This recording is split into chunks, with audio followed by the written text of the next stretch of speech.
Hello, everyone, and welcome to the Chalk Talk podcast. I am Armando Marsaw, as always, and with me is Bobby Gomes. How's it going, my brother? Going well. Just looking at Monday, Thursday, this showdown slate and cash games right as we speak. So, yeah, it's a pretty fun slate, man. If people could see you right now, man, you're all decked out. You got a nice sweater on. You got your hair gelled up, man. If this was a video, man, I might be getting more clicks this week. I see you over there. You're ready to go out tonight. You said you have a dinner, man. That is awesome. That is cool, man. How's the weather over there in Boston right now? pretty cold, actually, to be perfectly honest. Yeah. It's fall, so Nice. it's coming now. Nice. That's good, man. That's the cold weather's fun. The snow is probably what's the annoying part over there. From what I've heard, I've unfortunately, or not unfortunately, fortunately for me, I don't have to deal with snow through the winter time. But yeah, man, excited for the weekend. Excited, we have a lot of interesting games this week. I think we'll get into those as we break down the game by game. But before we do that, we'll go ahead and talk about tonight's Thursday game. Here we got Denver at Arizona. Talk to me about this game. Is this something that you're going to be – I don't know if you're playing the showdown because you're going out, but if you are, how are you approaching this game? Yeah, so I'm more playing Monday, Thursday cash than the actual showdown slate. But no, I think there's a lot of – this game's pretty interesting. I think that Arizona's implied team total is too low. I actually like Arizona to win this game at home as the home dog. Just looking at guys who kind of stick out, Ricky Seals-Jones. I like Arizona defense a lot in terms of just point per dollar for the Monday, Thursday slate. And I like them in terms of the showdown. I think that's kind of an interesting play to kind of be off the board on your showdown slate, just using Arizona D.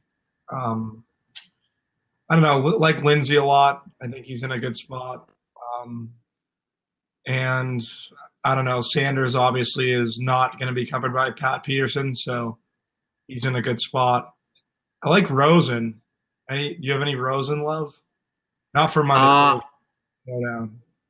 For the showdown, I think he's in play. Definitely a good situation here.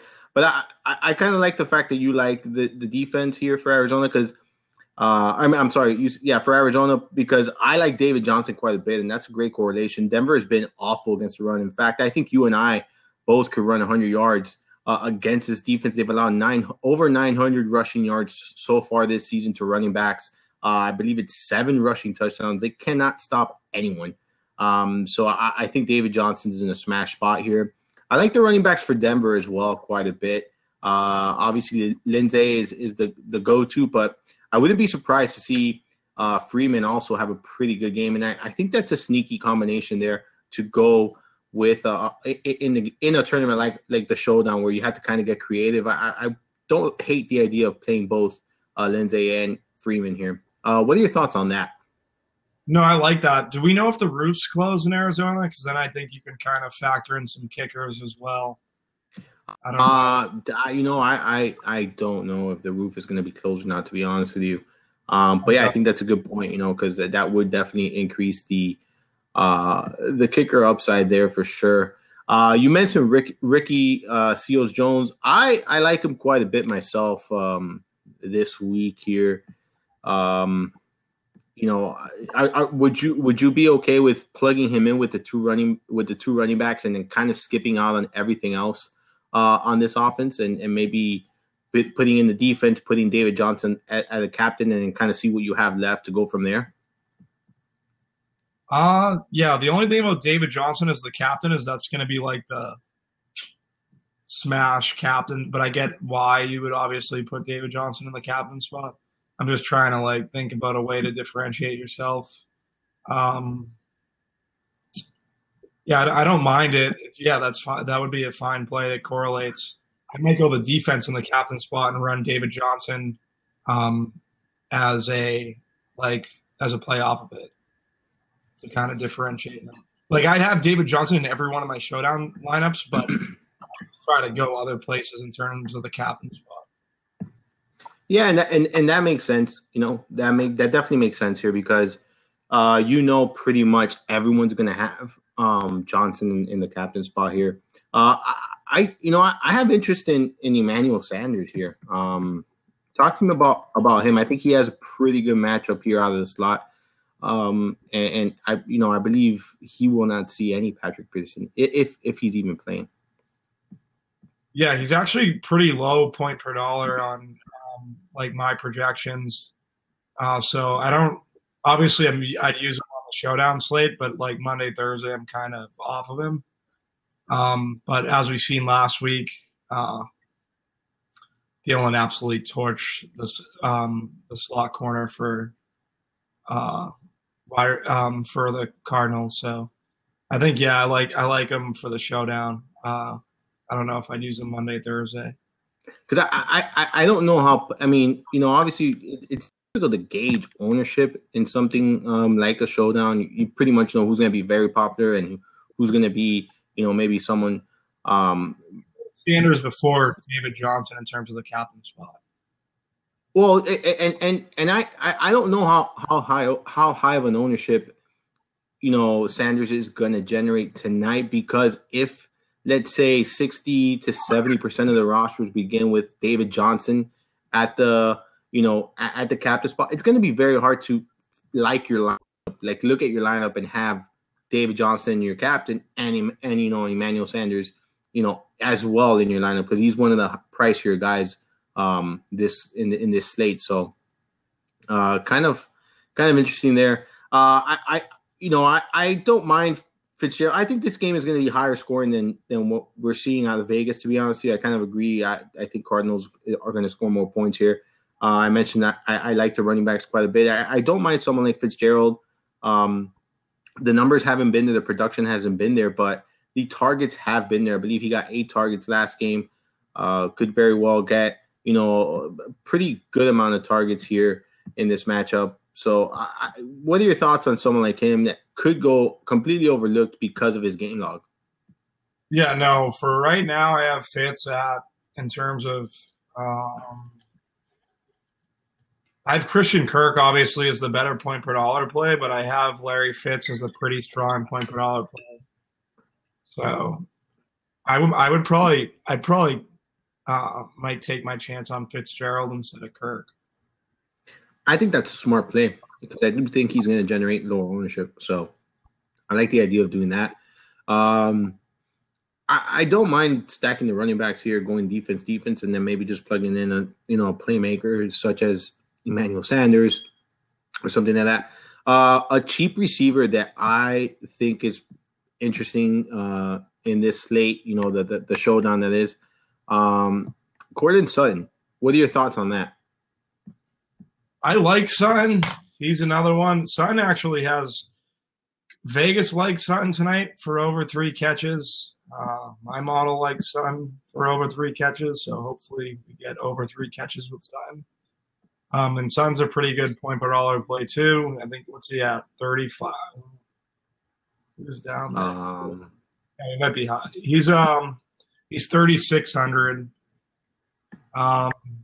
Yeah, so I don't know. Yeah, I think he's interesting. Yeah, he's interesting. Just because you have Pat Peterson on Demaryius Thomas, so the usage has to go somewhere else. I like Hewerman a lot. Am I saying his name right? I don't think so. But for 20, I think you are actually Hewerman. I think you are. For 2,600. 2,600. Yeah. Yeah, he stands out. I like. Yeah, Hewerman's looks like a pretty solid play from what I'm looking at. So in the showdown, he's 2,800. Just so those that are listening, in case you're seeing a different. No, it's okay. But yeah, just for those who are listening that are looking at the showdown slate, just so that they don't get confused here. Hewerman's kind of sneaky, I think, especially Denver. I mean, especially we look at Ricky Seals-Jones, as Denver can't really cover tight ends that well. I wouldn't mind Hewerman as kind of a pivot off the Ricky Seals-Jones. He's a little bit cheaper, I think, I don't know what Ricky Seals Jones is for showdown slate. What do you have him for a price? Ricky Seals Jones for the showdown at 4K. 4K and Yeah. Hewerman 28. Yeah. I'd probably roll Hewerman, to be honest, if I was picking between tight ends. There's not much upside with either, but I like Hewerman. Yeah, I can totally see that. I think you're really just tossing a coin, when it comes to these two, because they're both like this showdown slate is. Like we're basically it's a lottery ticket. I don't know. That's why I'm trying to throw things that off the wall and see if something sticks. I don't really play on showdown, so I don't know. I kind of think it's bad contest selection, but it is what it is. All right, so do you have anything else for this state? Because this is one of those states that's just it's low scoring according to Vegas. The over under, if I'm not mistaken, it's 42.5. It has increased by 2.5 points, so that is worth taking note here. But still nothing significant. It's not a super exciting game, so there's not. At least I'm not expecting a ton of fireworks. I do think it will outperform what Vegas is considering, but I'm also not expecting this to be a 40 to 45 game by any means here, as these are two offenses that can struggle, and I think two respectable defenses here. So honestly, like I would totally bypass the showdown, and this Monday Thursday slate might be the best slate of the year. I feel like in terms of like opportunity that's there. You have Saquon as the Monday night hammer if you want to roster him in cash. You have Gurley in a really good spot. You have Mixon and Kareem Hunt in very good spots. You have Beathard. There's a lot going on. So I would personally kind of maybe go over the showdown slate and jump right into cash and tournaments for this Monday, Thursday.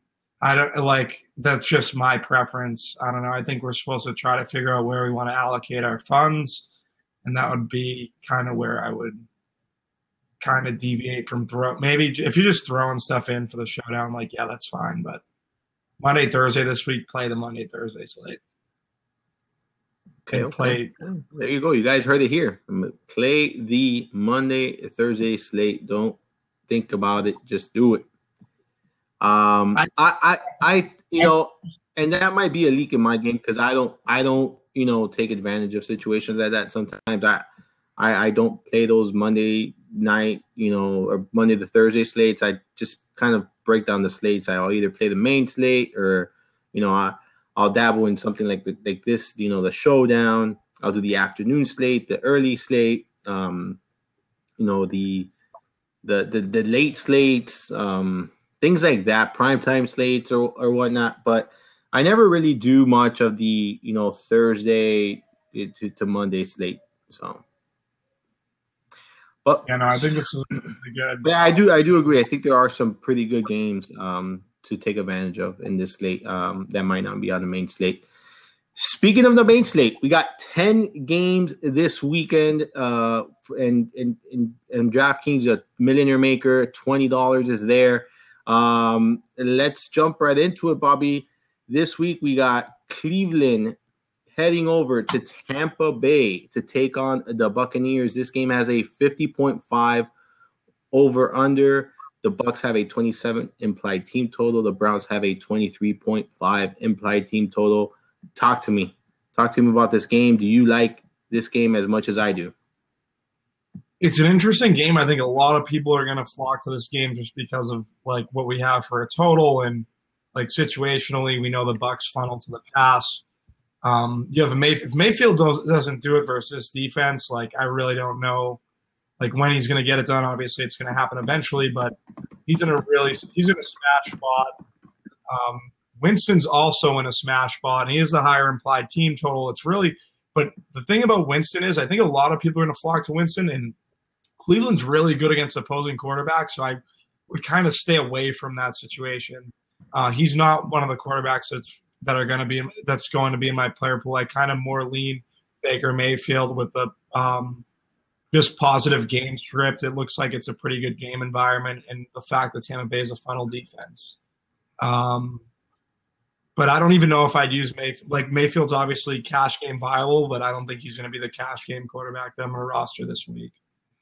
Yeah, I like Mayfield over Winston this week as well. I do think this is a smash spot. You know, he wasn't efficient. He was going to have a better performance. But again, Chargers are a defense that the numbers state otherwise. But I think they're pretty good. You know, so far this year they've kind of struggled, but I still think they're a better defense than their numbers show.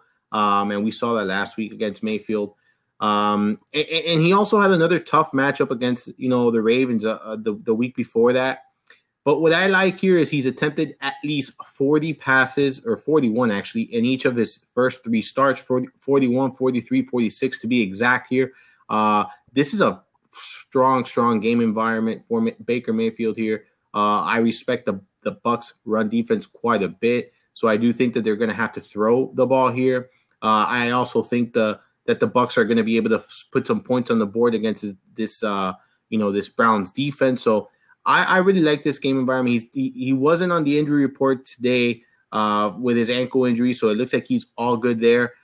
Give me a lot of Baker Mayfield this week at 5,800. I just think it's a smash spot for him. And we might see his best game to date in the NFL right now this weekend, I think, at a very, very reasonable price. On this offense, I also like Jarvis Landry. You know, he has not been that efficient, but the truth of the matter is the volume is still there. That hasn't changed. He's still averaging over 10 targets per game. 10, 11, 10, 14, the targets here for him in the last 4 games.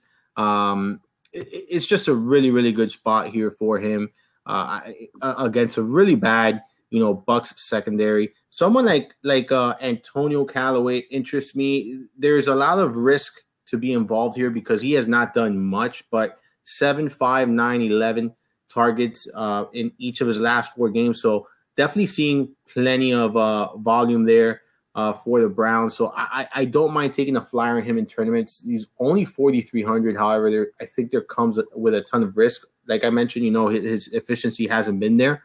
And then David Njoku, I've been talking about him pretty much the last couple of weeks, and 12 targets in week 6, 10 targets in week 5, 7 targets in week 4. He finally got in the end zone last week against the Chargers in what was probably the toughest matchup he's had all season.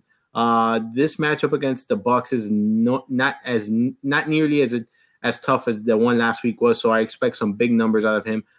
Great game environment. I want to mention, great call. You mentioned Duke Johnson last week in our show, the Sunday live show. He was I think it was 3,500 or whatnot, and he scored 15 fantasy points.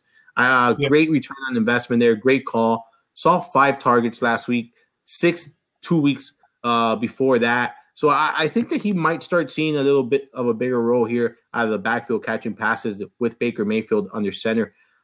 Give me your thoughts here on these pass catchers for the Browns. So, I like Johnson, right up, he was one of the first guys that I kind of looked to, but Hyde's kind of projecting a little higher in terms of running backs in this game. But I don't think we want running backs in this game. I think we want to we could go to the Chicago New England game for pass catching running backs. Correct. Correct. No, but the Njoku call, I think Njoku's cash game lock this week. Tampa Bay's the worst team in the league versus tight ends. Obviously, we're seeing how much usage he's getting with Baker under center, so I really like that call. And Damian Ratley as well, someone with Rashard Higgins out. I don't know if Antonio Callaway is going to get it done. It's yet to happen. I feel like a lot of people will go to try it. A lot of people will be down on Antonio Callaway, so it might be a good spot to kind of go back to him. But Damian Ratley is someone at 3,600 I think we can use in the passing game outside of using Jarvis Landry and Njoku. I'm not saying not put Callaway, but I'm for a pivot off Callaway. Callaway needs to learn how to catch the ball at this point before I roster him again. Yeah, and I think that's a good call on Ratley there, without a doubt. Any Bucs pass catchers here that you're kind of targeting? Godwin's popping a little, but like I said, I don't really think that it's necessary to kind of – this Cleveland defense has been so good against quarterbacks. I don't know. Obviously, Rivers had a big week last week, but I don't know. I'm kind of staying away from Bucks pass catchers. I think there's better value on the board. Yeah, I'm kind of with you. I'm a little bit more bullish on the Brown side, surprisingly. But I do think there's pretty good value here. You mentioned Godwin. He's only 4,600, so not a bad option, but not someone I'm going out of my way to roster this weekend here. Yeah, I don't. But I do think Landry and Njoku and Baker Mayfield make for a pretty strong stack, in my opinion, here against a really vulnerable Bucks secondary. No, I'm with you. I think that a lot of people are going to go that route in cash games and tournaments, which might be a reason. Well, you're thinking of fading them in tournaments based on ownership here. I think I'll probably be with the field. I think I'll be above the field in like a couple different spots. I like Trubisky a lot. I like Beathard. Those are guys that I like Flacco versus New Orleans. I like Drew Brees as well. Okay. We'll get to those games now. Any final thoughts here on the Cleveland Bucks game before we move on to the next one? No, that's pretty much it. All right, we got the Panthers heading to Philly to take on the Eagles. 45 over under here. Philly is a 5-point favorite with a 25 implied team total, and the Panthers have a 20 implied team total. This is a game that I personally don't have a ton of interest in. Like I said, in last week's podcast, and like I said on our Sunday show, I'm never going to talk anyone off of someone like Christian McCaffrey just because the usage is so high. We saw last week he couldn't get much done on the ground, only 20 yards on 8 carries, but still caught 7 passes. He didn't get in the end zone, didn't do much, had a pretty bad game actually, but the usage and the volume is still there for him. However, this is not one of those weeks where I'm going to be rostering him, but I will never talk anyone off of him. Give me your thoughts on this game. For me, it's really not much here. Yeah, it's not much. I like Philly's defense in tournaments. I think that's kind of a way to be different. They look pretty good. Just as a point per dollar play, kind of on the low end. I think they're at 2,600. Yeah, I don't really love much though. I think Cam to roster Cam, and I don't know. I can't stand watching Cam play for whatever reason. I mean, at his price, I again, and I said this last week as well. I'm not gonna. I'm sorry. He looks pretty good point per dollar. Well, that's what I was going to say. That's what I was going to say. Listen, I'm not going to go out of my way to he's not a core player of mine. Let's just say that he's not a core player of mine, but I think point per dollar, he makes a lot of sense. 5,900, cheapest he's been all season. In fact, if you look at what he opened the season as 6,900, you're talking about $1,000 difference from week 1 to week 7. And it's not like he's been completely awful. He has 3 games of over 24 fantasy points and hasn't scored fewer than 18 fantasy points in any game this season. He's at least two passing touchdowns in each of his last 4 games. Definitely getting it done. It's just, if you play him, who do you really pair him up with? It could be with McCaffrey, and then you could kind of get all the ownership. But this is just not a matchup that I feel strongly about for this offense in Carolina. So, which is why I'm staying away. However, again, I wouldn't blame anyone for playing, Cam Newton at this price. I do think he's way too cheap for his upside. And sometimes, you got to take those kind of chances in tournaments because he's going to be low owned. He might be low owned because it's not a great situation. Yeah, no, I get that. On the other side, Wendell Smallwood as a running back play at 4,100. I know he's kind of splitting time with Corey Clement, but the Panthers have really struggled versus the run. At 4,100, I think he's a pretty good value play. Just throwing that out there. I know I'm bouncing around. I'm sorry. I'm just looking at what's kind of No, and listen, that's fine. I mean that I think that's a pretty decent call there. When you talk about the running back situation there for the Eagles, a lot of question marks, of course, but you got to take someone here. He catches pass out of the backfield. He can break one for a big touchdown. And what he's 4,700. So why not? Why not? 41, right? Isn't he 41? Oh, you said Clement? Oh, is it you're looking like Smallwood? Oh, you like Smallwood. I'm sorry. I thought you said Clement there. My apologies for that. Smallwood is only 4,100, so even cheaper. And he's another one that could catch passes out of the backfield too. It's not like he can't. It's not like he's incapable of doing that. So. I thought he was kind of more. He got the majority. Didn't he get the majority of the touches versus the Giants? I'm pretty positive. I know Clement got two goal lines. But yeah, I think Smallwood is both running backs are in a good spot as tournament pivots. I think Smallwood touched the ball 19 times. He ran 18. Okay. If he's going to touch the ball as a tournament, just a tournament flyer at 4,100, I think that's really good value. I agree. And Clement only got 14 touches last week, so yeah, he did. Smallwood definitely out-touched him. Game. So I think that's a great point. He's 4,100. I think he's going to be pretty much, unknown here. And then you did mention, how the Panthers have been somewhat lenient against the running back position. But I almost 100 rushing yards per game. So they're not allowing them to get in the end zone. But this is a very talented Eagles offense. So I do think they're going to be getting in the red zone quite often, and we could see Small will get the work there for this backfield.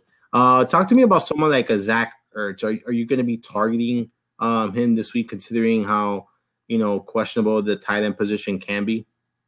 Yeah, so for the high dollar tight ends, I kind of like Ertz the most. I think it's really dependent on what Khalil Mack's status is in the Chicago game, because I think if Khalil Mack plays, Gronk's going to be in more of the pass block, and I think we've seen a lot of that last week, and it kind of opens up like Josh Gordon and Hogan and Edelman and other receivers in the Patriots offense. But, yeah, I like Ertz ahead of Kelsey, but it's close. Actually, I might lean Kelsey, but I don't think Ertz is a bad play as a high dollar. Then 1A, 1B. Okay. And how about someone like a Alshon Jeffrey? I think he's fairly priced, 6,300. I think it's a very affordable price here. 12 targets last game. At least 8 targets in each of the games he's played this season. Already scored 27 DraftKings points twice in 3 games played. So has a good matchup. I believe he's going to be faced up against James Bradbury, who ranks well below average over at Pro Football Focus here. So and Jeffrey does have a 23% advantage here. I kind of have interest in him. He's not a core play of mine, but I do think that there is some merit to considering him this week. No, I think Alshon's kind of the guy for Philly that you want to have. Just at 6,300, I think that's a solid price tag. He's been heavily utilized by Wentz.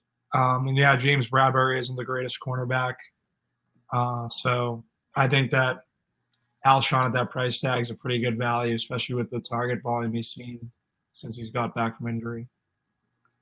Yeah, I kind of agree with that. For me, he's probably the top play in this game by a good chunk, and then from there, there's just really not a ton for me here. Any final thoughts? You mentioned the Philly Eagles defense, so I'm okay with that. I think they have plenty of upside. They can generate turnovers. They can get to the quarterback. We know that the offensive line for Carolina has had its struggles this season, so might be a good spot for them to accumulate points here, even if they give up, 17 to 21 points to the Panthers. I still think that they could turn out a good game here. Any final thoughts for this game? No, that's pretty much it. I think it's an interesting situation because this game probably could be a lot more. I don't know, just because the slate's pretty good. I think this game's gonna I think there's better options. And that's the thing, because we just talked about a couple players that are pretty good spots. But like you mentioned, I think that's a key point there. This slate has so many great games to choose from that it's kind of difficult, to go to a game like this one in Carolina and the Eagles here. So definitely something worth noting there for sure. On to the next game here. We got the Vikings heading to New York to take on the Jets. This game has a 46 over-under. The Vikings have a 24.75 implied team total. The Jets have a 21.25 implied team total. Vikings are 3.5-point favorites here on the road. This is surprising to me. I would think that they would be a little bit heavier favorites here. Talk to me about this game, Bobby. I'm kind of interested in this game. I think in tournaments it's kind of sneaky, especially you're going to get a guy like Thielen and you're going to get a guy like Diggs and Cousins, like all at very low ownership. Sam Darnold's actually popping through too a little. He's down at 4,900. Yeah, I really like the Vikings passing game as a tournament in tournaments this week. Yeah, I like Adam Thielen a ton. I mean, whether or not to like over 100 yards in every single game this season. Just when you think he's going to slow down, he just continues he just produced his third 30-plus fantasy point game of the season. Has scored a touchdown in 3 consecutive games. Has 4 touchdowns for the season. 712 yards, 58 receptions. I mean, this guy is playing out of his mind. And then you look at his matchup here, and he's expected to get Perry Nickerson, who grades out at a 38.4 at Pro Football Focus, one of the lowest of the week, one of the lowest grades. In fact, I'm going to double check this because it's actually the 3rd lowest grade. And when you look at the advantage rating here, 42% for Adam Thielen, which is tied for the highest advantage rating of the week. Gotta love him. He's 8,600. I agree with you. I don't think he's going to be as popular as he should be in this situation, simply because the Vegas numbers don't suggest this is going to be an exciting game, and there are so many other great spots. I think, putting Adam Thielen in your lineup makes a lot of sense here. Does that mean that's what I was going to allude to right now? Actually, like, okay, so we know that the Jets are dealing with some issues in the secondary and some, I think some injuries as well.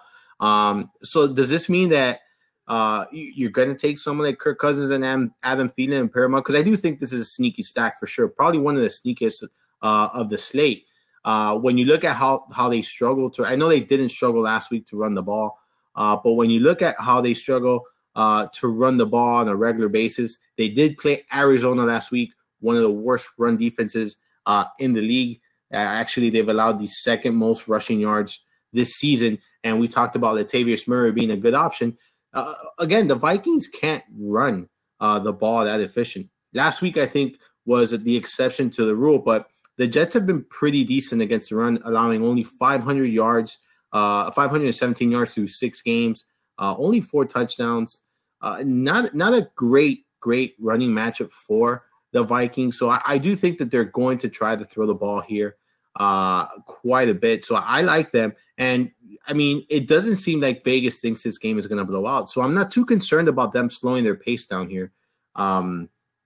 Give me your thoughts on that. You like this stack? Is this going to be one of your top stacks? Yeah, I think this is probably going to be one of my top stacks. Dylan, Diggs, and Rudolph. I think this is just a sneaky game stack in general, because both quarterbacks going to have to throw the ball a ton.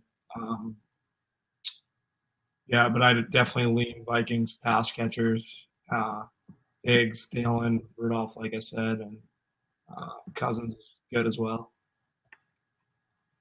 And I wouldn't sleep on Diggs either. I mean, granted, he's far more inconsistent than Adam Thielen has been this season for sure.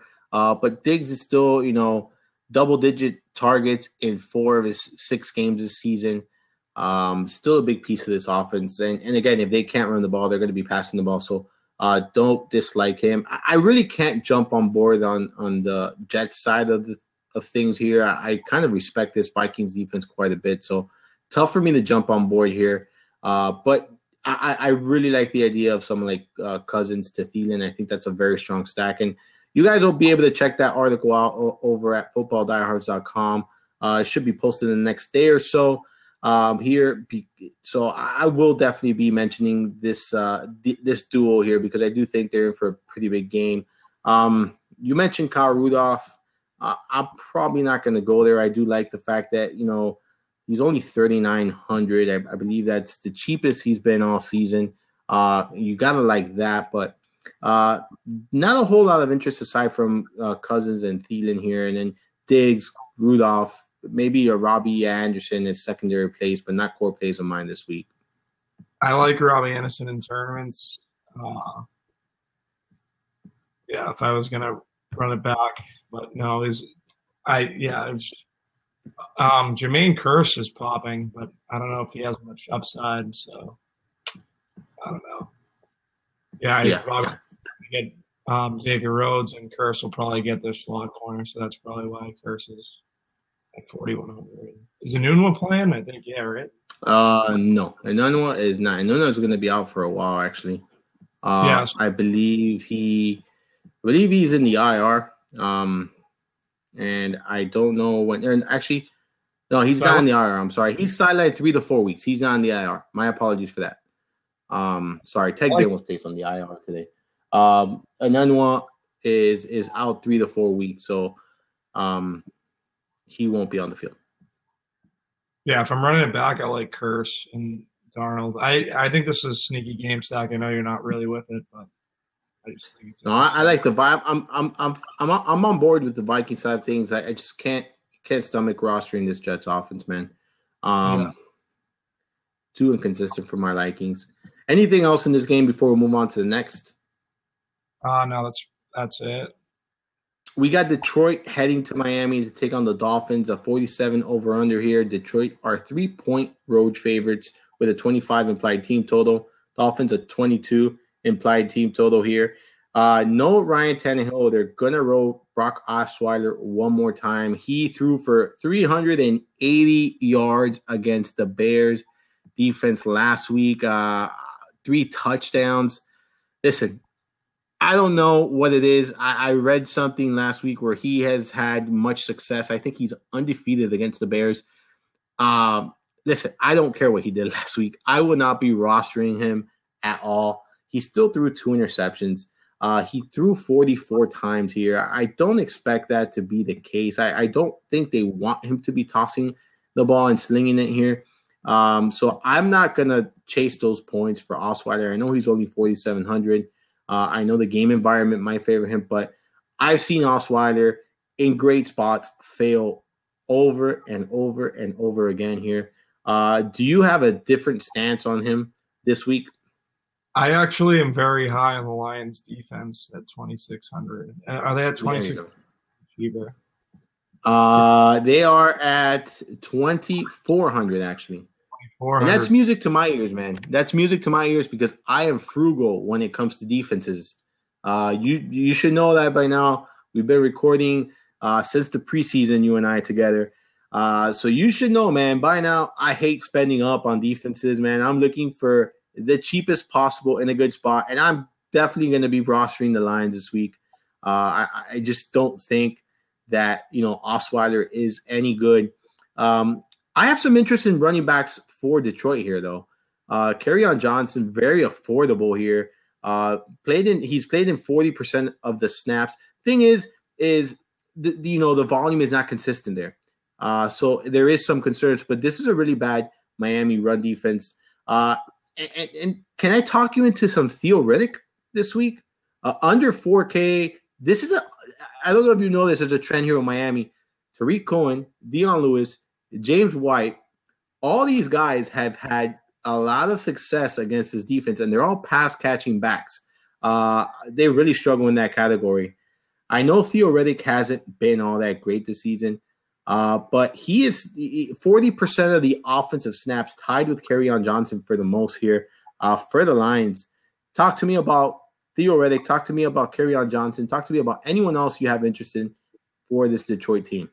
Yeah, the problem for me with Detroit running backs is just like Theo Riddick and Kerryon Johnson can do a lot of the work between the 20s, and then we get to the goal line and they're just going to pound it with blown. So I think it kind of hampers their value. But no, at 3,800, like it's a good price tag for Riddick. But I think there's like other places we can go for pass catching running backs. Like you go 200 more for Duke Johnson, like we talked about, and Smallwood's only 400 more. So I'd probably go more in that direction. Uh, that's pretty much. But I know what you mean with Miami really struggling to cover pass catching running backs. I think that like it'd be interesting to see like what. I think I'd be more interested in like the pass catchers for Detroit. Who do you like in terms of like their pass catchers? See, I'm not too high on that on the pass catchers for them, just because kind of respect this Miami defense a little bit. When it comes to that, they've done a pretty decent job against opposing receivers this year. So I'm not too excited about this, passing game for Detroit. I'm more inclined to playing, the running backs. But if I am gonna, take someone, it's gonna be Golden Tate. I just kind of always lean on him because he's typically getting consistent volume on a regular basis here, and very, very efficient. Obviously, he's the most expensive of the bunch for that reason, 6,400, but just pretty consistent when you look at his numbers all season. Under 12 DK points just once this year. And look, we saw him struggle last week, so I don't know if this is a game where you want to roster these receivers. Maybe I'm wrong there. Talk to me into them if you do have high expectations for this group. I'm just trying to figure out who Howard's on, and then off that, like I'd probably look the other way. Like, I mean, Fitzpatrick is going to be on tape. Fitzpatrick? But I respect him. Okay, so and Kenny Golladay is going to get Xavier Howard. So I like Marvin Jones. Marvin Jones looks like a pretty good play from where I have him projected, especially for a price. I think he's at 4,900. Yeah, he's going to get McCain. So I wouldn't mind stacking him with Stafford either. Stafford looks pretty good. If you like, I'm not going to roster Stafford. I don't think he'll make my player pool, but Stafford is a pretty high. Looks like he's pretty good value from what I'm seeing. So if you were to go away from like the Baker Mayfields and stuff like that, I don't think Stafford's the worst play.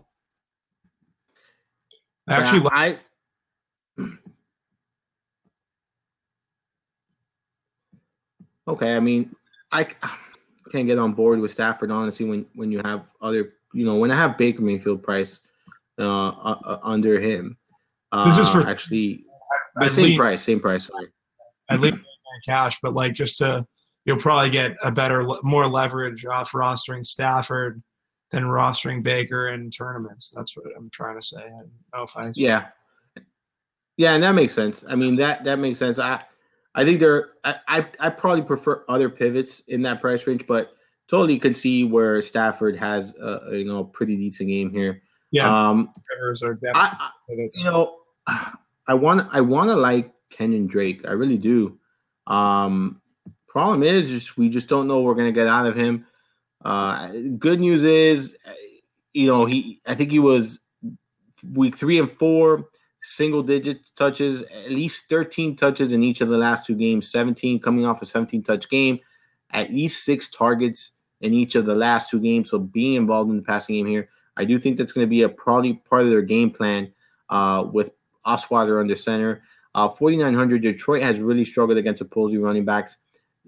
Drake is not someone I'm, one of my core plays or someone I'm going to be targeting, heavily here, but I got to talk about him because he's in a good position, in a good matchup, and at least the touches are trending back in the right direction. I know they don't like to use him often because of that, news that came out that they're afraid of negative yardage or no yardage at all on early downs sometimes, or, important downs. So I get that, but this kid's very talented. I mean, he could definitely pop one off here. And I'll talk to me about Albert Wilson coming off a career, or one of his best games of the career here. 6 catches, on 9 targets, 155 yards, 2 touchdowns. I don't think he's going to have another game like that this week, but it is worth noting that he has at least 6 targets in each of the last 3 games. So definitely involved there in this offense. And he does have 5 touchdowns this season. So worth noting there as well. None of these guys are core play of mine at all on either side of the ball.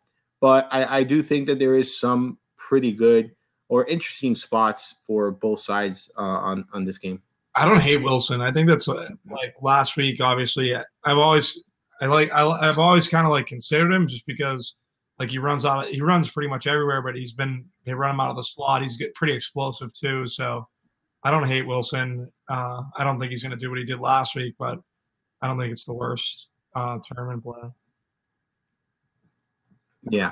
Anything else in this game before we move on to the next? I think the next game is one that we're both going to have a lot of interest in.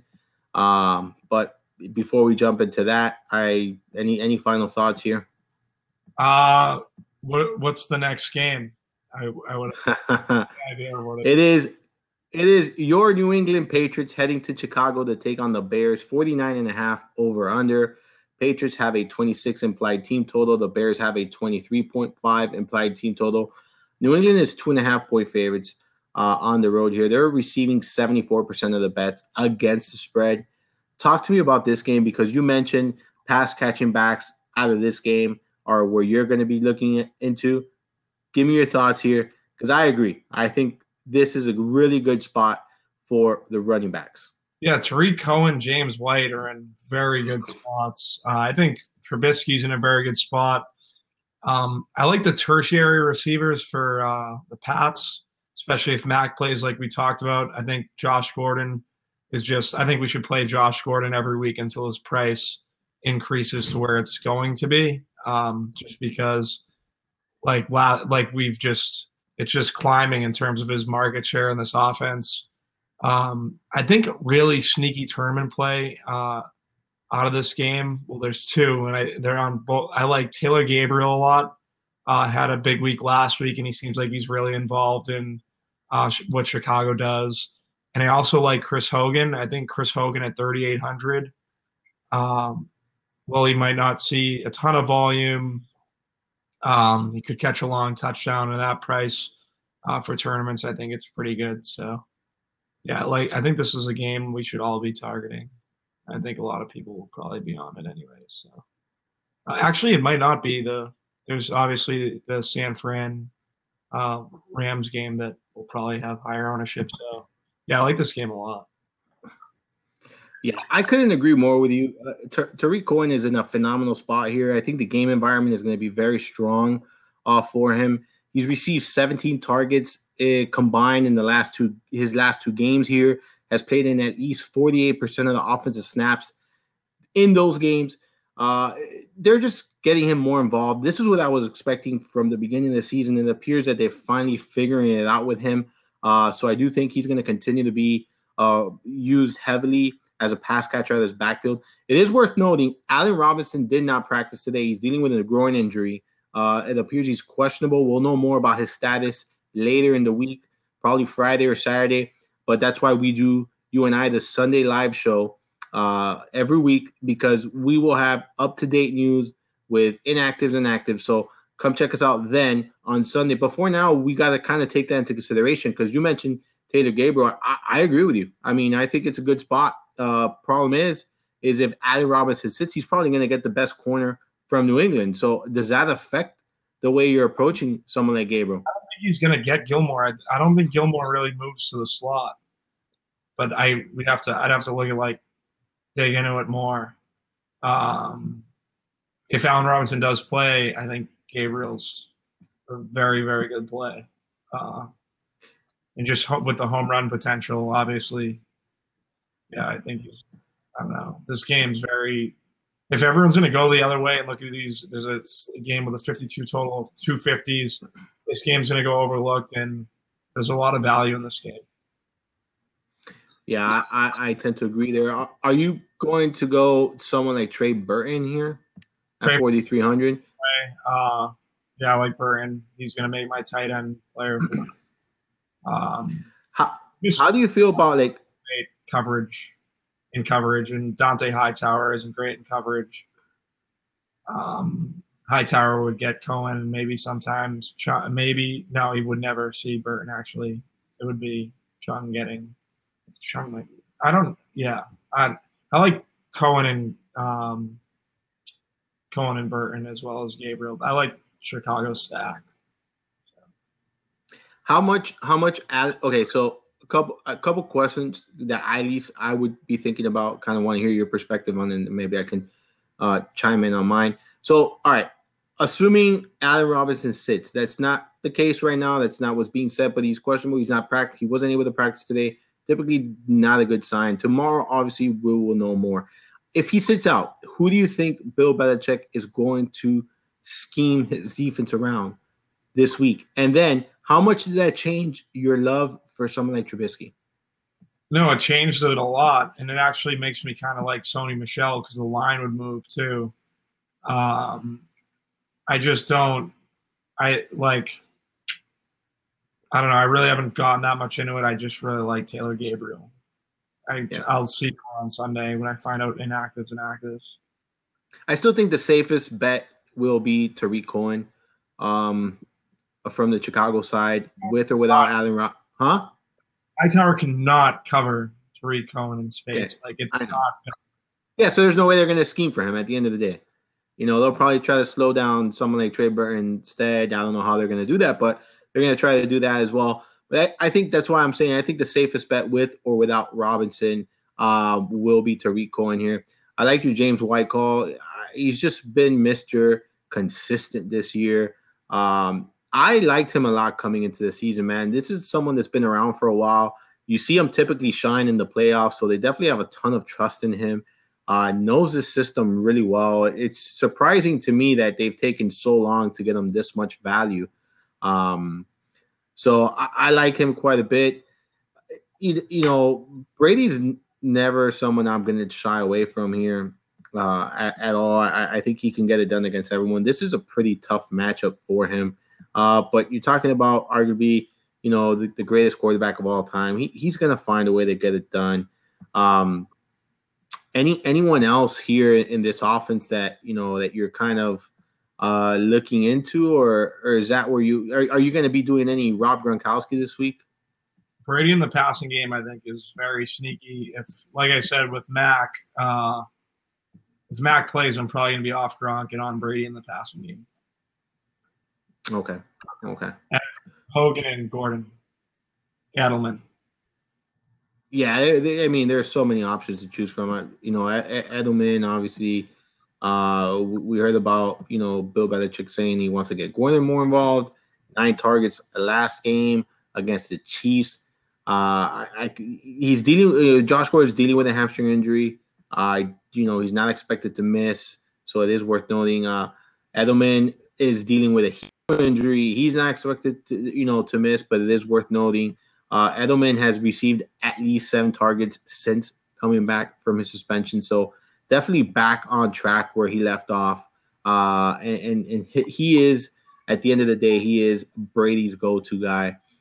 Any final thoughts? I think we're both on the same page here. We really like the pass-catching backs here, and we don't mind some of these receivers. I think a lot we'll have to do. We're going to have to wait for the Allen Robinson news to kind of see how much exposure, at least myself, to see how much exposure I will have to this passing game. But right now, I'm not sure if he's going to play or not. So I can't really say that I'll be making anyone in this passing game a core play of mine at this moment. Any other thoughts here in this game? No, that's pretty much it. Buffalo heading to Indy to take on the Colts, a 43 over-under. The Colts have a 25.25 implied team total. They're 7.5 point favorites. And the Bills have a 17.75 implied team total. Give me your thoughts here in this game, man. This is one of those that I'm just kind of staying away from. There's really nothing that I have a ton of interest in. I know a lot of people are probably going to be going to the Colts defense. I don't feel comfortable paying up 3,300 for this defense, who really hasn't shown me all that much there for sure.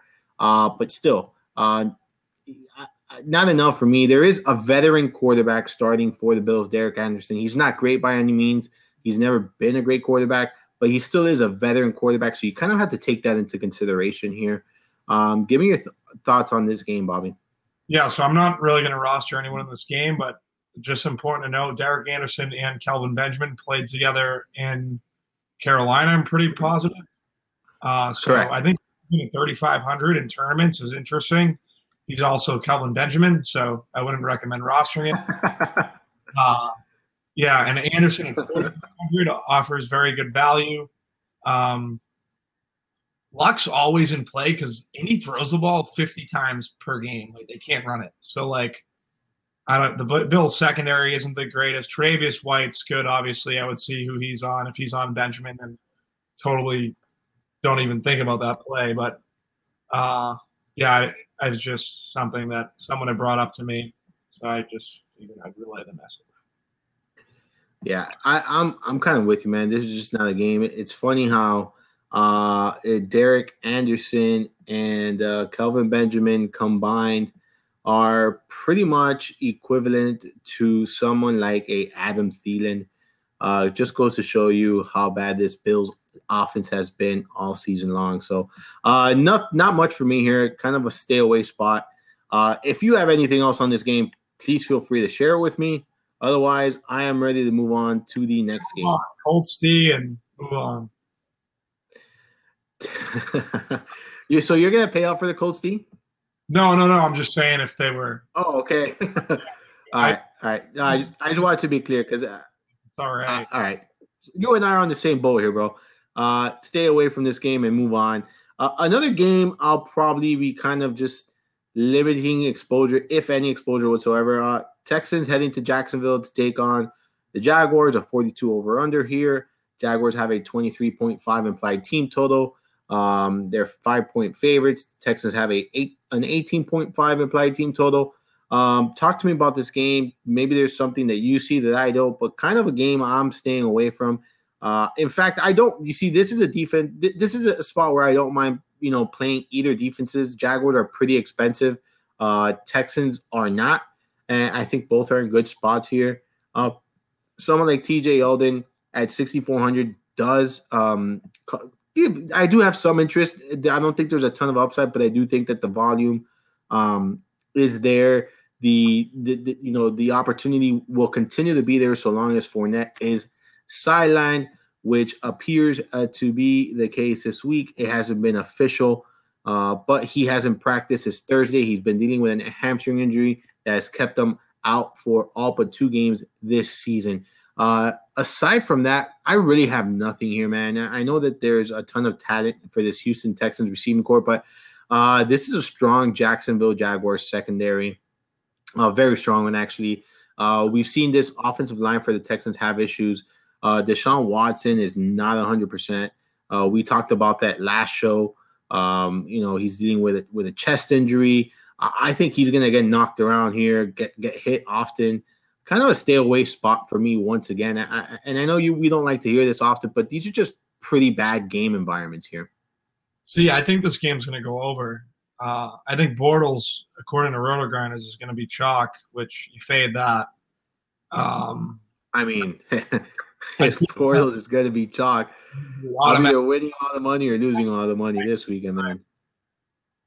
That can't be right. Yeah, I'm looking now. I'm checking. I'm gonna check at Fantasy Labs. You go ahead, continue. I'll check at Labs and see what's going on.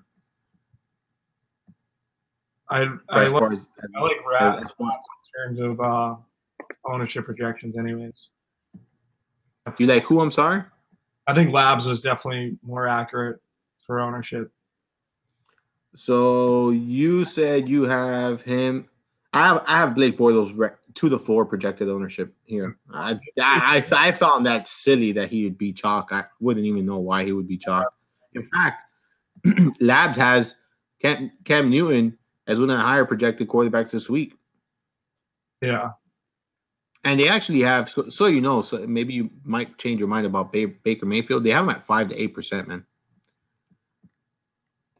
Yeah, I'm trying to get to Roto-Grinders, and I just can't get back there. But yeah, this is a game. I mean, I'm assuming now, based on what you just said, you definitely have more interest in this game than I do. No, I don't because I don't want to pair Bortles with anyone. And it's just tough to trust someone like Deshaun Watson when he's injured in this type of matchup. I know he's a talented quarterback, man, but just haven't seen it this year. At least not as consistent as we saw last year. And he did go on a stretch there where he threw for over 300 yards, but I don't know, man. He's banged up. This is a tough matchup. His stretch was against pretty soft defenses, at least secondaries. This is far from that this week. So he's only 5,500. Obviously, the great price, but I just can't see myself doing that here. Yeah, no, I'm with you. Kiki Cootie is probably one of the low value plays from the slot that you could consider in tournaments. I don't think I'm going to go there, but I think even Hopkins is kind of priced down. But like you said, Watson's hurt. Jalen Ramsey's on Hopkins. Yeah, I would probably shy away. Yeah, this is a stay away spot for me, man. Because neither team can run the football, so they have to throw the entire game. I don't know. Kind of why I like Yeldon to a certain extent, because he does catch passes out of the backfield here. Yeah. So and they're favored at home. I think a pretty positive potential game script for him here. And if they're trying to move the ball, throwing short passes to him might make some sense in my opinion. And again, he's only 6,400. He's reasonably priced considering his role in this offense, how much he's going to be on the field here. So yeah, again, it's something that I'm taking into consideration. And the Texans have allowed 36 receptions to running backs, for basically 6 receptions per game, 225 receiving yards, and 3 receiving touchdowns. The 3 receiving touchdowns are tied for second highest with defenses such as the Dolphins, the Bucks, the Chiefs, all of which are really, really bad. Only the Giants have allowed more receiving touchdowns from opposing running backs. So something to consider there. I'll definitely have Yeldon sprinkled in my player pool. I don't think he's going to be a core play of mine, but someone that definitely draws interest for me here. And a good correlation with the Jaguars defense, of course. Anything else, Bobby? I'm ready to move on to the next game if you are, man. Yeah, we can move on. All right. Game you said earlier that you have more interest in than probably most, and that's the Saints at Baltimore taking on the Ravens. A 50-point over-under here, 26.25 implied team total for Baltimore, 23.75 implied team total for Saints.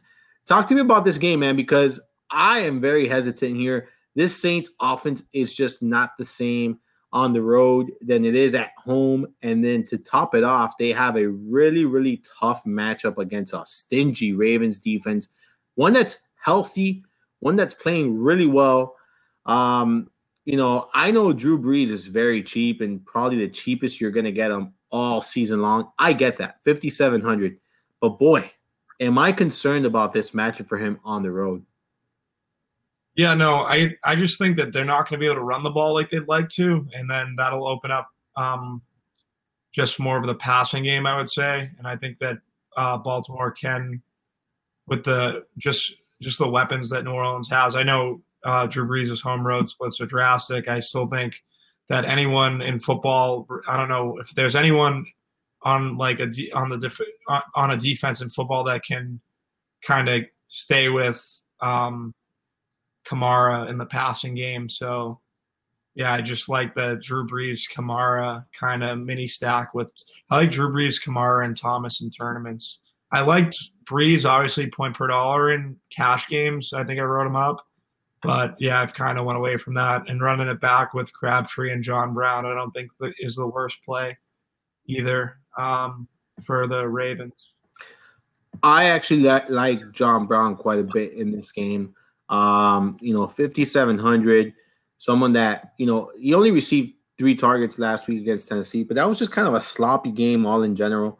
Um, 14 targets the week before, 7 the week before that, 9 the week before that, 10 the week before that. So only 4 in week 1, but that was a blowout here. I don't think they're going to blow out the Saints by any chance. So I do think this is a game where he's going to be pretty heavily involved. When you look at his one-on-one matchup against Ken Crawley, who's expected to be on him for the most of this game here, Crawley ranks really, really below average here at Pro Football Focus as far as grade is concerned. And Brown has a 27% advantage rating.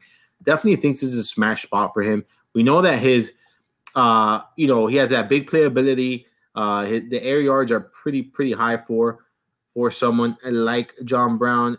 I think this is a smash spot here for him in a good game, potential good game environment. If like you said, the Saints are able to put up points. If I'm choosing between the Saints running backs, I definitely think that Kamara is in a better spot than Ingram. But I would never talk anyone off of either of the two. I think both are talented. We know Ingram. We saw him get, the red zone work in their last game, and just a good situation for him. Anytime that they get in the red zone, and the touchdown upside is going to be there. Again, all these guys from the Saints, Michael Thomas, Alvin Kamara, Mark Ingram, even Drew Brees, these are players that can go off pretty much any week against anyone, but not necessarily, a core, situation for me. I'm not putting these guys as, core players of mine. And to go back on the John Brown, he's third in air yards this season. So that's definitely worth noting here with 924 air yards. Can I interest you in some Traquan Smith? Ted Ginn has headed to the IR. We know Smith has not been really involved, but I think now he's going to see more more opportunity here with Ginn on the IR. He's 3,700. If you really are feeling strongly about this offense and Drew Brees, would Traquan Smith be someone you toss in there as a cheap flyer in tournaments? Yeah, I think this offense for tournaments, especially a guy as explosive and high variance as Traquan Smith, is always a way to just pivot off all this chalk. The only thing is, like we talked about, the home road splits for Drew Brees. But yeah, no, Traquan Smith finds himself in a really good spot, taking over for Ted Ginn. Yeah, I'm with you there. I'm with you there. Anything else here? I like John. Like, to me, I might be making John Brown the core player. I think he's in a great spot here. Really has a shot to have a big game, in my opinion. And I like this implied team total here for the Ravens. I think it's a healthy one. Any thought before we move on? What's your thought on the running back situation for the Ravens? Is there anyone that's Buck Allen? Yeah. Okay, I'm kind of with you there, because I do think that this game script situation kind of suits better for him. But I think both running backs are in pretty decent spots, actually. So none of them are going to be core players of mine, but just kind of want to talk about them before we moved on to the next game, because it is worth noting here. Any final thoughts before we go on to Dallas and Washington? No, we got it. All right, so we got 2 games on the board. The one before the last is Dallas heading over to Washington. 42 over under here, 21.75 implied team total for the Redskins, a 20.25 implied team total for the Cowboys. Give me your thoughts on this game, Bobby. It seems like Vegas doesn't think it's going to be all that exciting. Do you? AP grades out pretty good. Zeke is another one that I think he's getting over like 50% of the touches in that offense is like total market share, something crazy. So like on the main slate, I'm kind of all over Zeke for cash games. Yeah,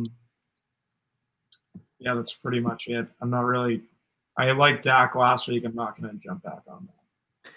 Yeah, this to me is just a tough matchup for everyone. Obviously, Zeke is always in play here. 8,100 just seems a bit too steep for me, considering he's on the road, a pretty good run defense. I think a pretty good defense in general. Again, he's one of the most talented running backs in the league. He can go off against anyone. I just don't think that this is a situation where I would want to roster Zeke. So I don't have much here. Adrian Peterson, like you mentioned, this sets up a pretty good game script here for him, potential game script. He was limited at practice today with a shoulder injury. Chris Thompson is also limited. He's dealing with a rib and a knee injury. He had 8. The last game he played, he had 8 targets. I don't know if that's going to be the case. That was in week 4. He hasn't been on the field since. If he does play in this game, I don't know how effective he's going to be. I actually have some interest here in the Cowboys defense on the road. I think they have some good pass rushing, some good pass rush here. I think they can get to the quarterback. We've seen Alex Smith make some mistakes this season, costly ones too. So I don't know. A situation I'm kind of avoiding for the most part, but there are some players that you can definitely consider. Elliott being probably the top one. Any interest in Jordan Reed? He's only 4,800, 9 targets last week. Just hasn't gotten it done this year. Is Sean Lee back? I'm sorry? Sean Lee's back. No interest in Jordan Reed. If he isn't back, I could possibly have interest in Jordan Reed if I'm rostering anyone from this game, but I just don't think I'm drawn to. Yeah, and that's the thing. It's just aside from like you mentioned, aside from the defense here, he and Sean Lee did practice today. To answer your question, he did practice. He's expected to be back this week, and he is going to slow down the run game for the Redskins, and then he's also going to make it difficult for Reed. So there you go. I mean, it's just a pretty bad situation, and with him back, it also makes the Dallas Cowboys defense that much more interesting for me. Anything else here before we move on to the last game of the slate? I think we got it. All right. This is the game. There we go. I mean, this is the game. So what I'm going to do is I'm going to give the Vegas numbers, and you're just going to run with it. 52.5 over under here. 74% of the bets are currently on the over. The Rams have a 31.25 implied team total. They're a 10-point favorite on the road. 21.25 implied team total for the Niners. Talk to me, Bobby, because this is the game you've been alluded to pretty much all evening long. Yeah, Beathard's probably a lock for me in cash as of right now. I love Goodwin and playing the X and Kyle Shanahan's offense. Very, very, very, very good in terms of usage for DFS and fantasy in general. And then Todd Gurley's kind of on having the type of year that we've seen from LaDainian Tomlinson, Sean Alexander, guys like that in fantasy. I just think that every one of your roster builds should start with Todd Gurley, even with the price, whatever the price is, just forget the price and start with Gurley, because he's running out of situations where there's always a run pass option in the Rams offense. So he's seeing basically the least amount of defenders in the box, week to week, and he's the best running back in the league. So it's such a smash spot. Josh Reynolds is going to be pretty popular for cash at 3,500. Cook should get Richard Sherman because he runs the majority of his routes from the left side, and Sherman's primarily a left cornerback, or the right side. I don't know. I got to check. We'll know that on Sunday exactly. But so I think Reynolds was fine for cash. Robert Woods should go to the slot. Robert Woods in the slot is very interesting. So he's someone that's high on my player pool as well. And Goff's always this is the new create a show on turf. So I don't think you can play for the Rams. Yeah, I mean, I'm with you. I think this is a non-overthink spot. This Niners secondary has really been awful this year. This is also a defense that struggles against the run. So Gurley's in a smash spot. We've seen his price come down actually back to under 10K, 9,800 after just going completely bonkers last week against Denver. 208 yards, 2 touchdowns. I mean, this guy is just I don't think there's any need to overthink it. I think you start your lineups with Todd Gurley, work your way around it from there. I think there's plenty of value to be able to fit him in. I like this entire offense, like you mentioned. Goff is in a good spot, of course. He is coming off a poor performance, but I think he has a good bounce back spot here. Brandon Cooks as well, pretty, coming off a poor performance, but still, has the big playability.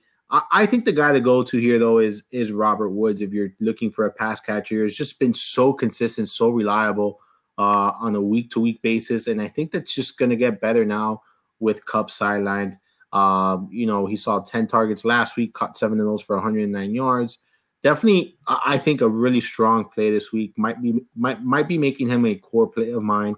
I haven't finalized my roster construction, but he's definitely someone that I have in my player pool and someone that right now have plenty of exposure to this week. I'm a little bit, different than you are with someone like Josh Reynolds. I think he's going to be pretty chalky in tournaments as well.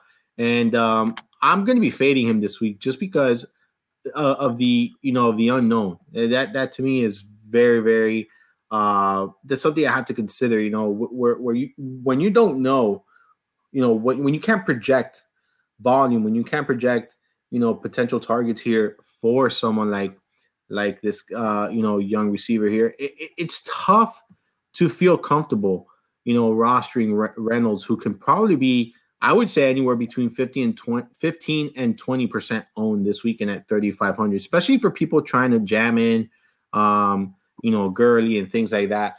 So I'll definitely, be fading him this week. It might be a mistake, but I just don't know if he has that slate breaking upside to warrant that kind of ownership when you really don't know what to expect from him. In tournaments, that makes a ton of sense. Yeah, and again, I know you said cash. I'm just kind of throwing the tournament perspective in there for that reason, because some might hear you say, "Oh yeah, if he's a good cash game play, I'm just gonna plug him into the tournament as well." I would not play him in tournaments at all. I think there are just other options, maybe a little bit more, that have so much more upside. Talk to me about CJ Beathard here. Been pretty consistent, for the Niners. What are your thoughts here for him? I think Beathard's the cash game play. I think point per dollar, you're getting a lot. Game environment, game script, it's all positive. It checks all the boxes. And yeah, he's put up over 20 points. I don't know why he's still at this price tag, to be perfectly honest. A lot of it has to do with Kyle Shanahan. He's been really allowing Beathard to get the ball out of his hand quickly.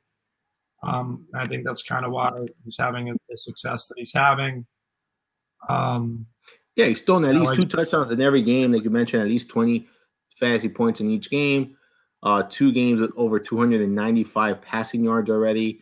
Didn't have to throw a ton last week against Green Bay, only 23 times, but did throw 54 times against Arizona and 33 times against the Chargers. I think he's going to have to throw at least 40 times this week. I expect this offense to be trailing.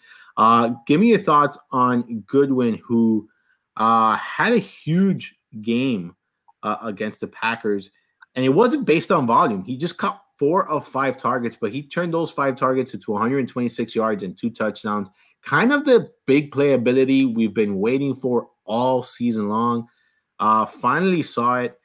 Give me your thoughts on him this week. I'm very happy Goodwin. I took down the Lux box Sunday, Monday because of Goodwin. So it was a nice. There you go. Congratulations, man. Thanks to Marquise Goodwin and CJ Beathard. No, actually, I used Rodgers, but Goodwin was like a pivot. Everyone kind of used Watkins as like the point per dollar play, and which was like awful. And then I was like, how can I was like in sixth, and I was like, how can I differentiate myself? I thought people were going to go in a different direction. I plugged in Goodwin, and obviously he had a pretty good game, so it worked out. Yeah, I love Goodwin. I think I like him, I don't know, all formats this week. So yeah, I just think that I personally I can't play him in cash. I can't stomach that. I think there's too much of a low floor and not enough volume.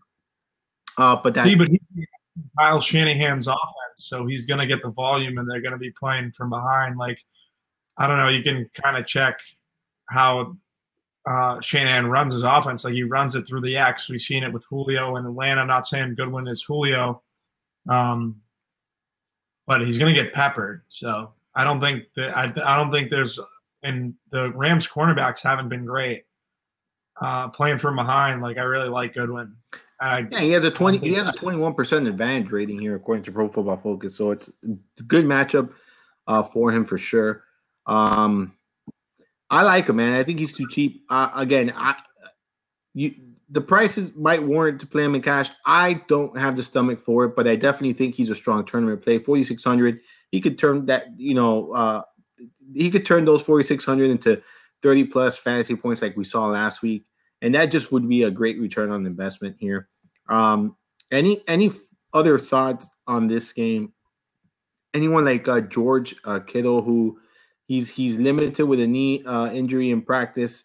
Yesterday, that was the last report of him. He's questionable, but he's 5K. He's a little bit too expensive for me. But this is a Rams defense that opposing offenses have been attacking them with the tight end. And it's been some working here. So any thoughts here on George Kittle for you? Kittle's interesting. I just my issue is like what's his health situation, and we'll know Sunday. Yeah. But yeah, he has the shower narrative with Diehards. Yeah. And to just, the Rams haven't allowed a touchdown to a tight end this year. However, they have allowed 401 yards, which is top 10 in the league right now as far as yardage is concerned. So it is worth noting with a talented tight end like George Kittle. Any final thoughts on the slate? Anything else that you have in mind? Any final thoughts before you get going to that dinner that you have to go to tonight, man?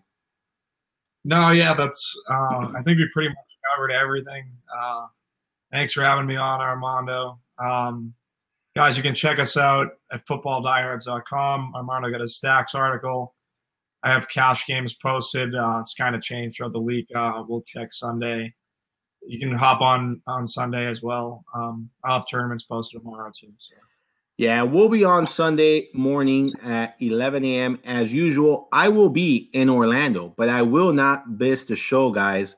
We'll be visiting Disney, my family and myself. So I'll be talking to you from a different location, but still bringing the same content.